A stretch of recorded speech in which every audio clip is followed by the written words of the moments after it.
buenas a todos. Hoy os traigo otro de los casos más sonados de mi país, y es el de las caras de Belmet de la Moraleda, debido a que este caso tiene total relación con el de la cara emergida en la tumba de David Allan, un pintor enterrado en Calton Hill, y cuya terrorífica historia encontraréis en mi anterior vídeo sobre los fantasmas de Edimburgo. Así que bueno, si os interesa el tema, quedaos a ver este vídeo. Y bueno, y sin más, ¡empezamos! Todo comenzó el día 23 de agosto de 1971, cuando la propietaria de la humilde casita, situada en la calle Real número 5 de Belmet de la Moraleda, doña María Gómez Cámara de Pereira, descubrió en el suelo de cemento de su cocina una extraña mancha. La mujer, sorprendida, se agachó levemente para contemplar, de cerca, aquella sombra que trazaba lo que parecía una cara, un rostro humano con sus facciones bien definidas. A medida que el día fue avanzando, el rostro se iba consolidando hasta formar un aspecto inequívoco. En aquellos primeros momentos, María pensó que debía ser una broma, que algún vecino malintencionado o sus propios hijos, aprovechando las fiestas patronales, se habían colado en la cocina y le habían dibujado esa cara para asustarla. Pero cuando se lo comentaba a su marido o a sus hijos, nadie sabía nada del tema.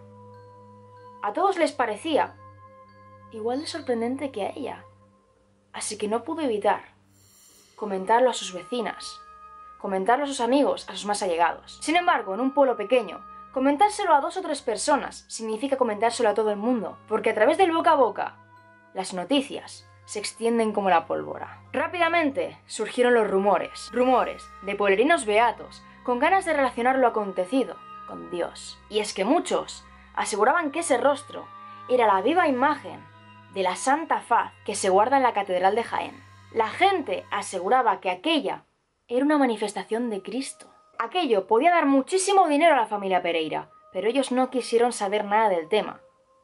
Así que optaron por destruir aquella cara. María le pidió a su hijo Miguel que agarrara un pico y la destruyera, para posteriormente colocar yeso sobre aquel suelo y repararlo. Pensaban que así acabarían con el misterio de la cara de la calle Real número 5. Pero lamentablemente no fue así, pues tan solo 7 días más tarde, en aquel mismo lugar donde habían picado y colocado yeso, volvía a aparecer la misma cara con la misma expresión. Fue entonces cuando doña María decidió conservarlo y recurrió al ayuntamiento, quien le envió al maestro de obras, Sebastián Fuentes. Este hombre se encargó de recortar la imagen, extraerla del suelo, introducirla en una hornacina y cubrirla con un cristal, convirtiéndola así en una especie de cuadro que adornaría la cocina de María.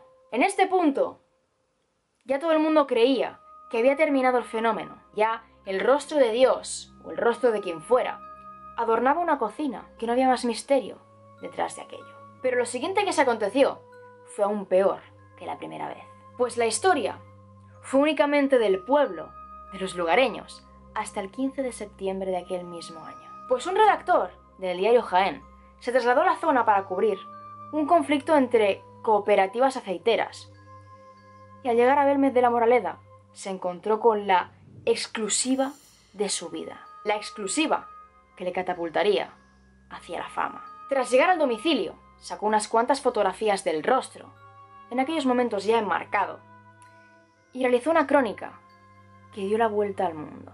Una crónica que informaba del hallazgo, que informaba de supuestas manifestaciones divinas en una casa humilde de Belmet de la Moraleda. Tras el diario Jaén, llegó El Ideal de Granada y después Diario Pueblo, el más vendido de los años 70, y el cual al mismo tiempo llevó 3 enviados especiales para cubrir la noticia. La presión mediática a la que se sometió el acontecimiento llevó a centenares de personas a peregrinar hacia aquella casa, considerándola un lugar sacro. A medida que pasaban los días, en la casa aparecían más y más caras. Caras que tenían a todo el mundo consternado. Caras inexplicables. Caras de todo tipo. A veces en cuestión de días u horas. Se manifestaban con tanta claridad que María las tenía bautizadas a todas. El pelao, porque claramente parece un hombre calvo. La familia, porque se ve una madre, un padre, un hijo y una hija. El fraile, por su parecido con Fray Leopoldo Alpandeire o la Pava, que es la más conocida. Pero no todo eran rostros de adultos o personas apacibles. No, aquello no tenía nada de celestial, pues también podías encontrar caras muy poco amigables y fetos, muchas veces deformados. Animados por los artículos de los periódicos, centenares de personas se agolparon en aquella pequeña localidad. Una localidad serrana de apenas unos 2.500 habitantes aproximadamente, ahora parecía una de 5.000. Sonará muy exagerado, pero las calles estaban totalmente colapsadas.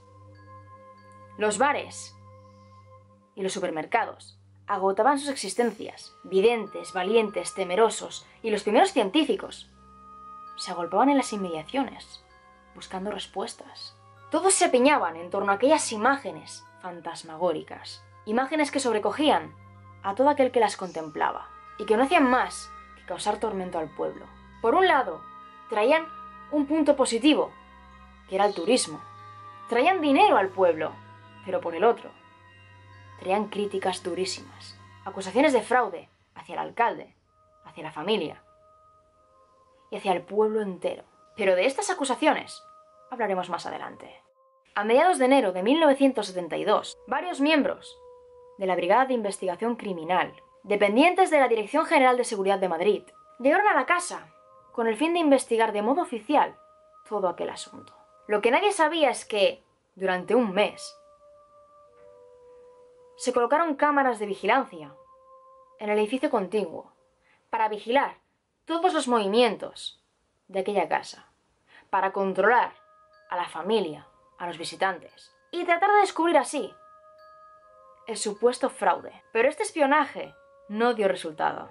El caso tuvo tal repercusión que los parapsicólogos más reconocidos de toda Europa desfilaron por aquella casa. Todos para descubrir el origen de aquel fenómeno.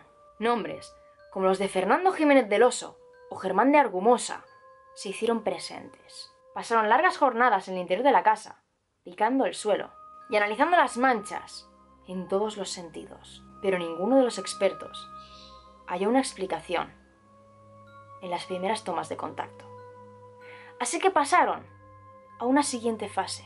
Pasaron, tras todo tipo de mediciones, a las sesiones de psicofonías. Y los resultados fueron algo sorprendente. En la caja de descripción encontraréis enlaces que os llevarán directamente hacia algunas de las grabaciones que tomaron los expertos. Grabaciones absolutamente escalofriantes. Aún así, quiero hacer mención de algo, y es que no todas las voces captadas por las grabadoras parecían ser ecos del pasado. No todas parecían lamentos o palabras que arrastra el viento, pues algunas eran capaces de dar respuestas inteligentes a los expertos. En concreto hubo una que se atrevió a dar respuestas a Germán de Argumosa, y la voz impactó tanto a los expertos que decidieron seguir su consejo. ¿Y qué fue lo que aquella voz le dijo? Lo que le dijo la voz fue que si quería encontrar respuestas, tenía que levantar el suelo de aquella casa. Concretamente, las palabras elegidas fueron las siguientes: Germán, pica patio, levanta cemento. Efectivamente, tal y como indicaba aquella voz, la casa tenía una historia que nadie había querido o sabido desenterrar. El 18 de febrero de 1972, Sebastián Fuentes regresó a la casa para levantar el suelo sobre el que habían salido todas aquellas caras. Y su sorpresa fue mayúscula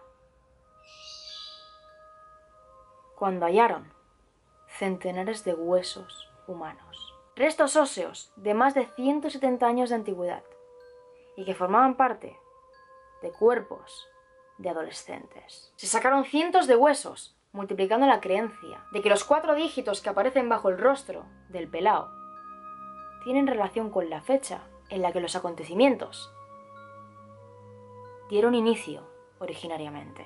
Rápidamente, Los historiadores que se habían ofrecido para investigar el asunto arrojaron un poco de luz a la situación. Y es que demostraron que existen unas actas del ayuntamiento que certifican que la tierra sobre la que se alza la humilde casita antiguamente formaba parte del camposanto de la iglesia del pueblo, de la iglesia de Vélez. Como es sabido por todos, los cementerios antiguamente se situaban pegados a los muros de la iglesia, por lo que no es de extrañar que allí se encontraran centenares de huesos. Se seguían retrocediendo años atrás en el tiempo, seguían excavando y sacando huesos. Descubrían que, antes de ser una iglesia, fue una mezquita funeraria árabe. Y antes de ser una mezquita funeraria árabe, fue un emplazamiento romano sagrado. Hecho que nuevamente, y por tercera vez, obviaba la presencia de restos óseos. Aún así, nada de esto daba una explicación a las caras. Nada justificaba por qué, día a día, seguían saliendo. Por lo tanto, los investigadores siguieron rascando en la historia del pueblo hasta conseguir un testimonio del año 1858.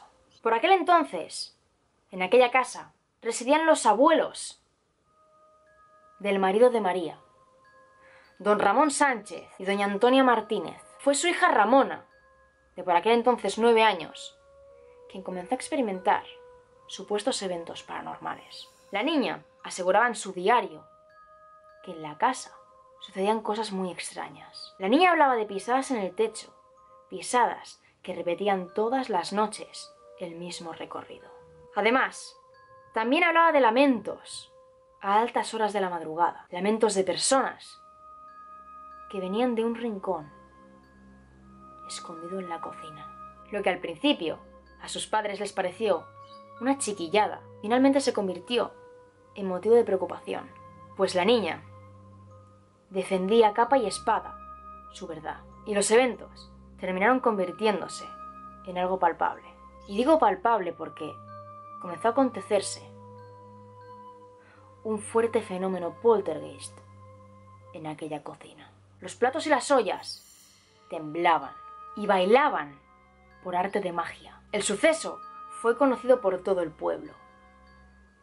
Y la fama de aquella casa como lugar encantado se terminó consolidando cuando, por causa de una reyerta, 2 comerciantes murieron ante las puertas del inmueble tras coserse a cuchilladas. Pero esta historia no acaba aquí, pues el patriarca de la familia, Ramón Sánchez, falleció en aquella habitación, la más baja y próxima al exterior. Pero no lo hizo de forma apacible, sino que en agonía pronunció las siguientes palabras: esto tiene que ser un alma de otro mundo. Una historia sobrecogedora. Sobre todo si añadimos que en 1978, Juan Pereira, esposo de María, momentos antes de fallecer, fue descendido, por su expreso deseo, a aquella habitación conocida por tener más de una docena de rostros que contemplaban a los visitantes.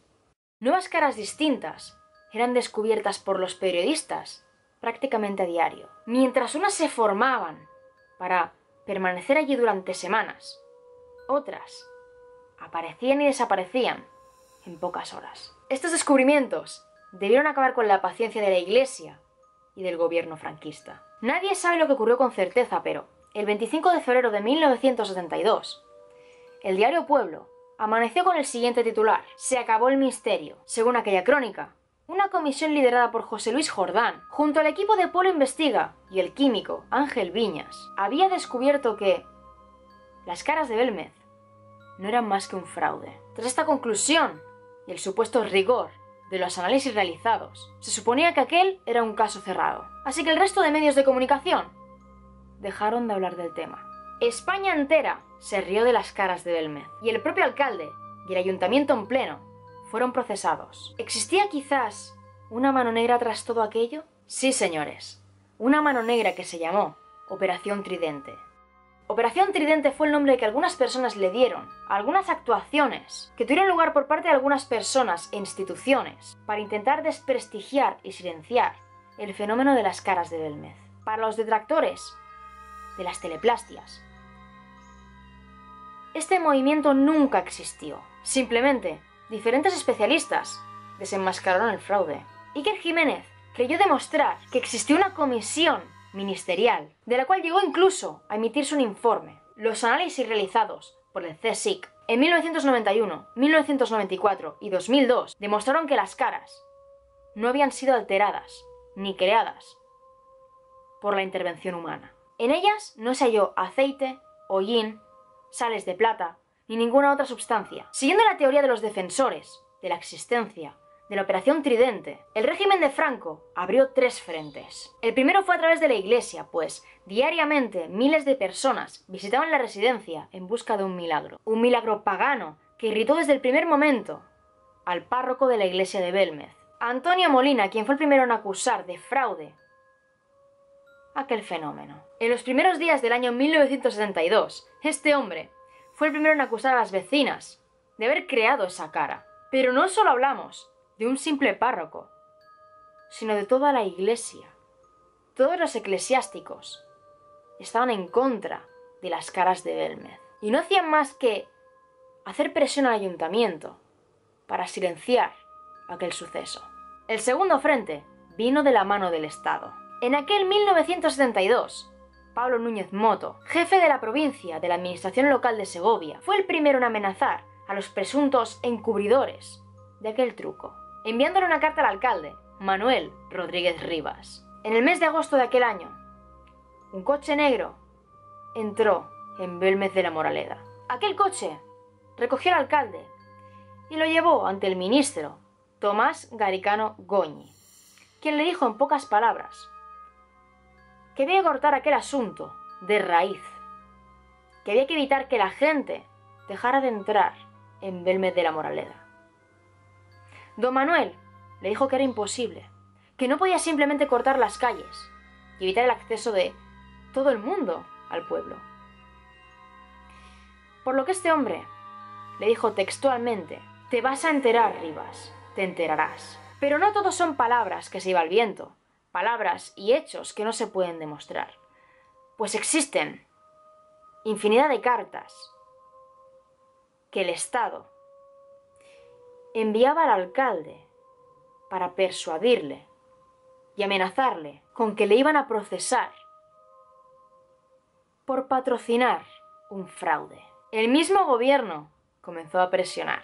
El tercer frente vino de la mano de la ciencia. El 19 de febrero apareció José Luis Jordán con una supuesta comisión de especialistas en construcción, pintura, química, fotografía, y su objetivo era descubrir el fraude y sus creadores. Sus resultados: que todo había sido obra de María y de sus vecinas, y que todas las psicofonías tomadas allí habían sido realizadas en un coche situado a 3 kilómetros de la residencia y con un dispositivo muy avanzado. El subsiguiente caso fue demostrar el fraude de la segunda aparición de la cara en la cocina, la aparición que estaba enmarcada en un cristal.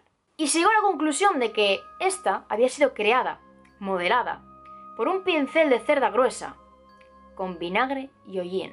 Se dejó constancia del descubrimiento en diferentes actas muy relevantes de esta comisión, la cual nunca existió, y este hecho salió a la luz de la mano de algunos de sus supuestos miembros años después. Gracias a las pesquisas del abogado Manuel Gómez Ruiz, se ha demostrado que esos análisis jamás se pudieron realizar, jamás se pudieron ni se llevaron a cabo, pues el rostro no salió nunca de su marco. ¿Cómo se pudo analizar la composición de la pintura si no se tomaron muestras, si no se tuvo contacto directo con ella? Por último, el alcalde Rivas aseguró que de haber existido tal comisión, primero se habrían presentado ante él, mostrándole sus credenciales. Y nunca nadie lo hizo. Pero cabe decir que existe un cuarto elemento dentro del Tridente, de la Operación Tridente, y es la prensa, la cual se encargó de divulgar todas estas mentiras.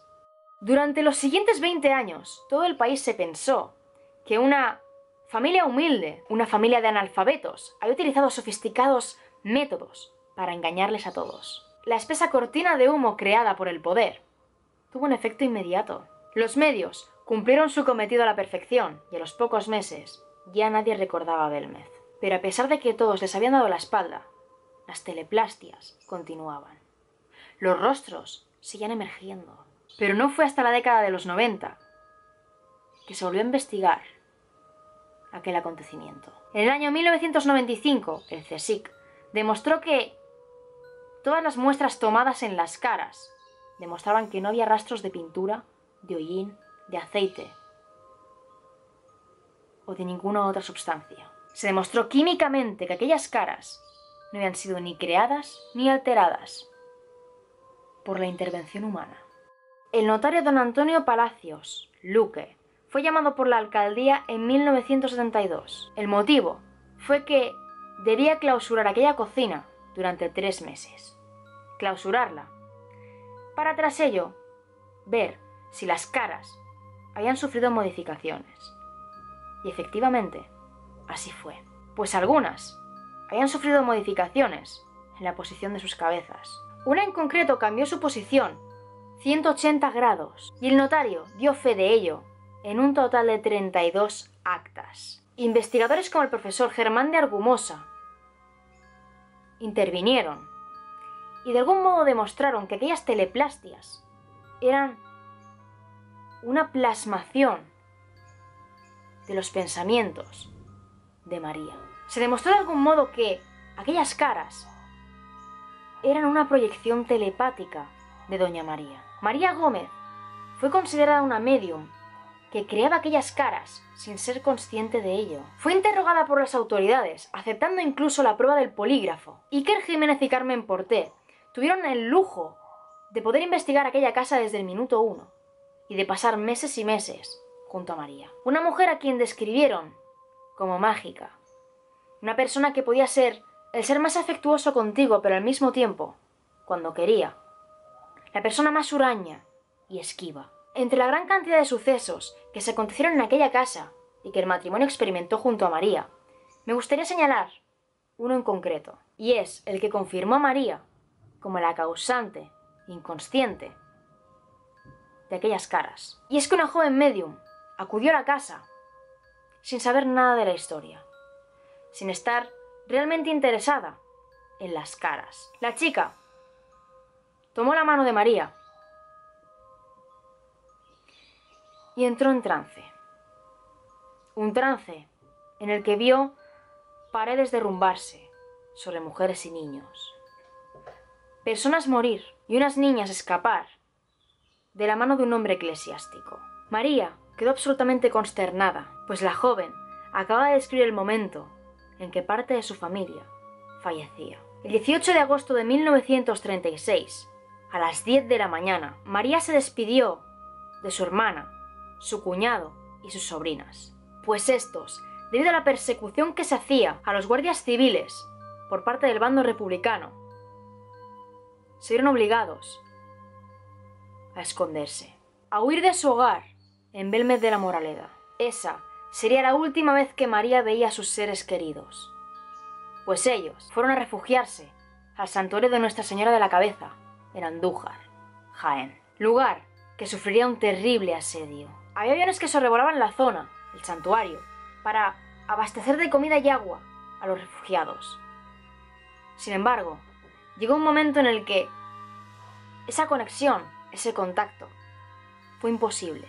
Así que el hambre estuvo a la orden del día. Cegados por esta, su cuñado y una de sus sobrinas salieron al campo y confundieron cicuta con rábanos silvestres. Semanas después de su muerte, Isabel Gómez Cámara, hermana de María, fallecería en el refugio junto a sus hijas, a excepción de las pequeñas Isabel y Amparo, quienes fueron rescatadas por un hombre de la iglesia. ¿Cómo pudo saber la joven todo aquello si María jamás se lo contó a nadie? ¿Cómo pudo conocer aquel escabroso capítulo si era un secreto muy bien guardado por los lugareños? Tras estas declaraciones, se inició una nueva tanda de investigaciones. ¿Podían ser aquellos rostros proyecciones telepáticas de María? ¿Proyecciones de sus difuntos seres queridos? Este tema ha sido profusamente tratado en el libro Tumbas sin nombre de Iker Jiménez. El libro centra su argumento en aquella sesión de hipnosis. La interpretación más estrambótica es la comparación del rostro de la pava, el más popular, con el de un guardia civil, concretamente, el cuñado de María. Otra cosa que llamó muchísimo la atención de los investigadores es que los rostros evolucionan como si estuvieran vivos. La denominada la pava primero fue una mancha, después un rostro nítido, con ojos, nariz, dientes, y tras mostrarse con tal nitidez, su boca se fue oscureciendo, dando la sensación de que de esta emergía una lengua negra. Y esto último dio que pensar a los expertos, pues el envenenamiento por cicuta se sabe que causa vómitos de sangre.